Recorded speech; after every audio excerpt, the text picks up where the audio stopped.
జై గురుదత్త. భగవద్గీత మొదటి అధ్యాయము 11, 12 శ్లోకాలు నేర్చుకుందాం. ఓం శ్రీ గణేశాయ నమః. శ్రీ సరస్వత్యై నమః. శ్రీపాదవల్లభ నరసింహ సరస్వతి శ్రీ గురుదత్తాత్రేయాయ నమః. శ్రీ గణపతి సచ్చిదానంద సద్గురుభ్యో నమః. గణపతి గురుమేకం సచ్చిదానందరూపం విబుధనివహ సేవ్యం యోగ మార్గాధిరూఢం శరణముపగతానం ఆతి సంఘాద్రివజ్రం మమ హృదయ నివాసం భక్తి నమ్రో నమామి. దత్తాత్రేయ సమారంభాం నృసింహాదిక మధ్యమాం సచ్చిదానంద పర్యంతం వందే గురు పరంపరం. ఓం జ్ఞానానందమయం దేవం నిర్మల స్ఫటికాకృతిం ఆధారం సర్వ విద్యానాం హయగ్రీవముపాస్మహే. అయనేషు చ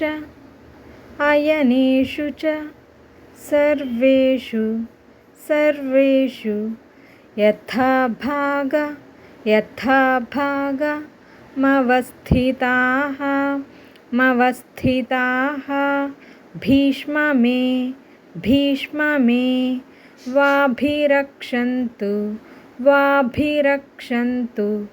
భవంతః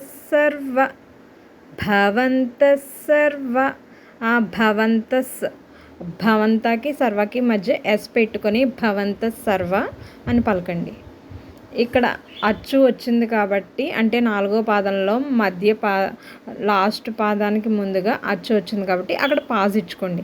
భవంతః సర్వ ఏవ హి అలా చదవాలి. ఇప్పుడు పూర్తి శ్లోకం చదివేటప్పుడు అది మీకు డిఫరెన్స్ తెలుస్తుంది చూడండి. అయనేషు చ సర్వేషు యథా భాగమవస్థితాః అయనేషు చ సర్వేషు యథా భాగమవస్థితాః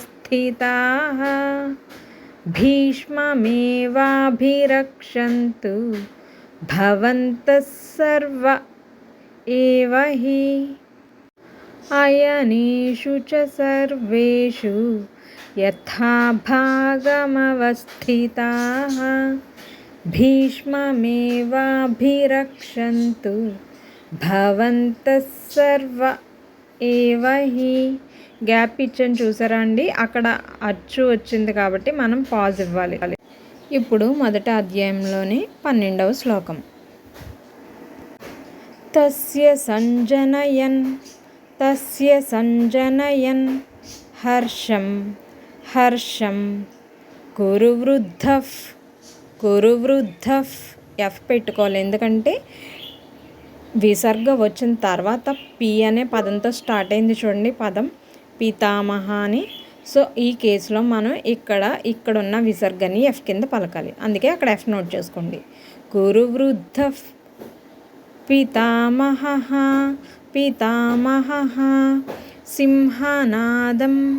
సింహనాదం వినద్యోచ్చైః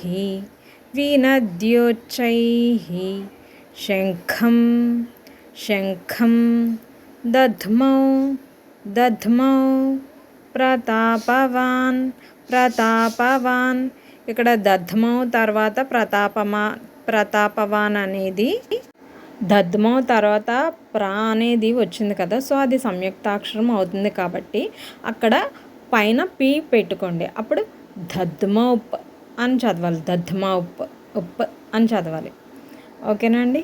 తస్య సంజనయన్ హర్షం కురు వృద్ధః పితామహః సింహనాదం వినద్యోచ్చైః శంఖం దధ్మౌ ప్రతాపవాన్.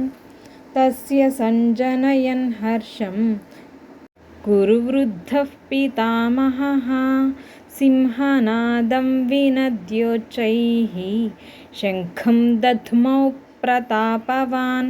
మీకు పీ సౌండ్ రావాలి అంటే 2 లిప్స్ని అని కలిపితే ఆటోమేటిక్గా పి అనే అక్షరం. మా వీడియో కనుక మీకు నచ్చినట్టయితే లైక్ చేయండి, షేర్ చేయండి. ఇంకా మరిన్ని వీడియోస్ కోసం మా పేజ్ని ఫాలో అవ్వండి. జై గురుదత్త.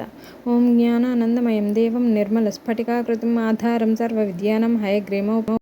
ఏతత్ఫలం శ్రీ సద్గురు చరణ అరవిందార్పణమస్తు. జై గురుదత్త.